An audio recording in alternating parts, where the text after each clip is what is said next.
ఆషాఢ మాసం అనగానే మనకు గోరింటాకు గుర్తుకు వస్తుంది. ఆషాఢంలో ఆడపిల్లలు గోరింటాకు పెట్టుకోవాలని పెద్దలు ఎప్పటినుంచో చెప్తూ ఉంటారు కదా! అది మనం సాంప్రదాయంగా భావిస్తూ ఆషాఢం వచ్చిందంటే చాలు మన చేతులతో గోరింటాకును పెట్టి అలంకరించుకుంటూ ఉంటాం.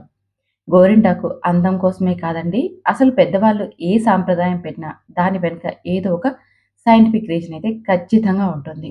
దీని వెనుక కూడా అలాగే ఉంది. మనకి ఆషాఢంలో వర్షాలు ఎక్కువగా వస్తూ ఉంటాయి కదా! అలా వర్షాలు రావడం వల్ల మన చేతులకి, కాళ్ళకి తేమ ఎక్కువగా తగులుతూ ఉంటుంది. అంతేనా సూక్ష్మక్రిములు పెరిగి అంటు రోగాలు వ్యాపిస్తాయి. అలాగే మన బాడీలో వేడి ఉంటుంది కాబట్టి బయట వాతావరణం చల్లగా ఉంటుంది. బయట వాతావరణానికి సమానంగా మన శరీరం మారాలి. లేకుంటే సమస్యలు ఎక్కువగా వస్తాయి. వాటినే సీజనల్ ఇన్ఫెక్షన్స్ అంటూ ఉంటారు కదా! అవేనన్నమాట. గోరింటాకు పెట్టుకోవడం వలన బాడీలో వేడి తగ్గుతుంది. గోరింటాకులో రోగనిరోధక శక్తి పెంచే గుణం ఉంటుంది. వర్షాకాలం వల్ల తేమకు మన కాళ్ళు, చేతులు పగిలినప్పుడు కూడా ఇవి తగ్గిస్తాయి. మన పెద్దలు ఏ సాంప్రదాయం పెట్టినా దాని వెనక ఏదో ఒక సైంటిఫిక్ రీజన్ అయితే ఖచ్చితంగా ఉంటుందండి.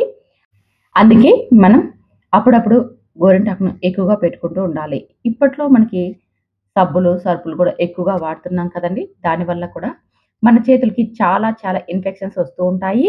మనం మంత్లీ వన్ టైమ్ అన్నా గోరింటాకు పెట్టుకున్నామనుకోండి, మన ఆరోగ్యాన్ని మనం కాపాడుకున్న వారం అవుతాం. అంతేకాకుండా బాడీలో వేడిని తగ్గించడంలో ఇది చాలా అంటే చాలా ఉపయోగపడుతుంది.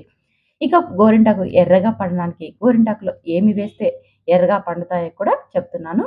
మనం గోరింటాకు తీసుకున్నాం కదండీ! ఆ గోరింటాకు రుబ్బేటప్పుడు అందులోకి ఒక నిమ్మ పండును వేసుకోవాలి. నిమ్మ పండు రసం తీసి వేసుకోవచ్చు. లేదంటే చిన్న ముక్కలుగా కట్ చేసైనా అలాగే గోరింటాకులోకి వేసి గ్రైండ్ చేసేసుకోవచ్చు.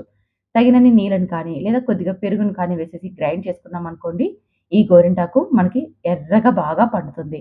అంతేకాకుండా ఇది మనం గోరింటాకు పెట్టుకున్నాక 3 గంటల పాటు అలాగే ఉండనివ్వాలి. 3 గంటల తర్వాత గోరింటాకును మాత్రమే తీసేసి మనం చేతిని శుభ్రంగా కడగకుండా అలాగే మరొక గంట పాటు పెట్టుకోవాలి. తర్వాత చేతుల్ని శుభ్రంగా కడుక్కోవాలి. ఇలా చేయడం వల్ల గోరింటాకు మనకి చేతులకి ఎర్రగా పడుతుంది. చూడండి ఈ టిప్స్ అన్నీ ఫాలో అయ్యి మీరు కూడా గోరింటాకుని పెట్టుకొని చూడండి. ఎంత ఎర్రగా పడుతుందో. అంతేకాకుండా సైంటిఫిక్ రీజన్ కూడా ఉంది కదా!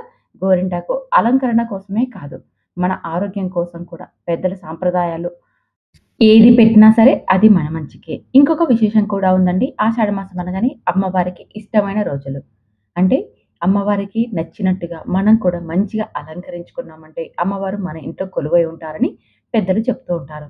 అందుకే ఆషాఢ మాసంలో చాలామంది గోరింటాకుతో అలంకరించుకుంటూ ఉంటారు. విశేషం ఉంది ఈ గోరింటాకుకి. మరి మీరు కూడా ఇలా ఒక్కసారి అలంకరించుకొని చూడండి ఎంత అందంగా ఉంటారో. ఇలాంటి టాపిక్స్‌తో ప్రతి వారం మీ ముందుకొస్తాను. మన ఛానల్‌ని సబ్స్క్రైబ్ చేసుకొని ఫాలో అవ్వండి. ఎన్నో విశేషాలు, ఎన్నో విషయాలు.